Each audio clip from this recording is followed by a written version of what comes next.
Hi, my goal is to reflect on my experiences. I can implement the best math strategies as a future educator.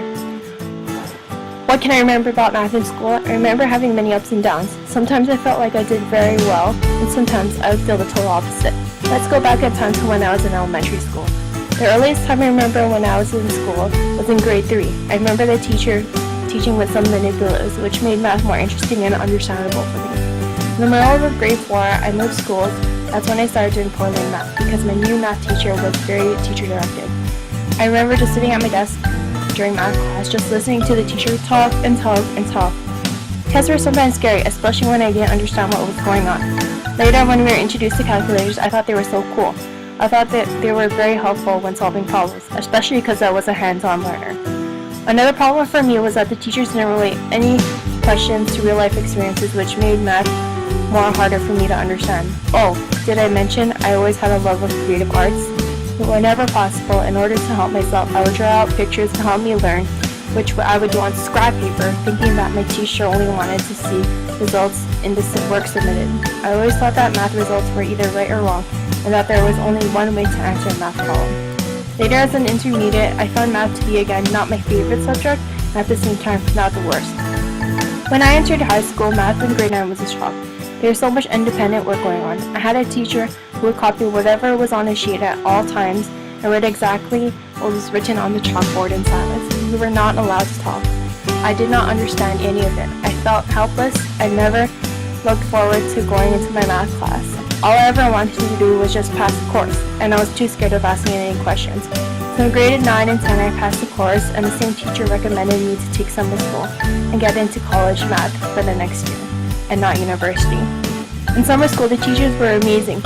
One teacher helped me relate math to real-life experiences, and I always brought in manipulatives, which she used to help us understand, to show our work, which we would get marks for doing.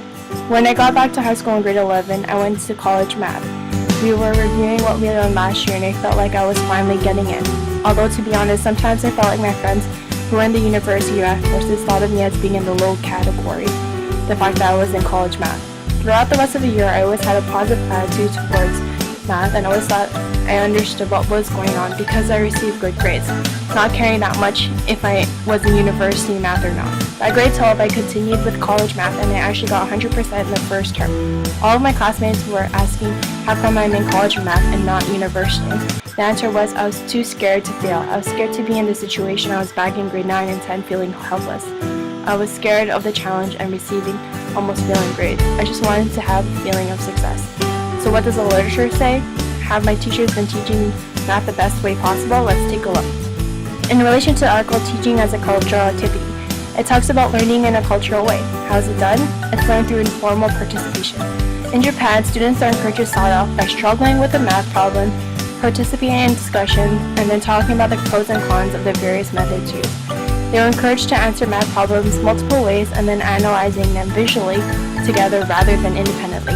They can actually see individual differences, and there's an advantage. Rather than focusing on one strategy, many strategies were encouraged. And I always thought that there was only one way to answer a question, which was right or wrong.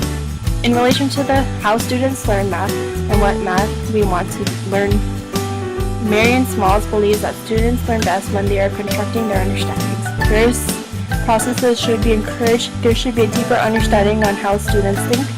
Students are creating their knowledge in a constructivist approach, such as using manipulatives. Manipulatives help students learn, which I agree with. In relation to Sarah Fry and Kim Dewitt in Once a Struggling mentions ways I can become an effective educator for my future students by having a caring relationship with them, setting high standards for them, relating math problems to real-life situations, and using as many manipulatives as possible. I learned that mistakes are encouraged, and that I will focus more on process than product. Finally, communication is key. Group work and sharing ideas with one another can really help students, so why not let them talk? So looking at my experiences with math, I can definitely see the good and the bad strategies my teachers use. And through those experiences, I can now understand how I can be a great math teacher.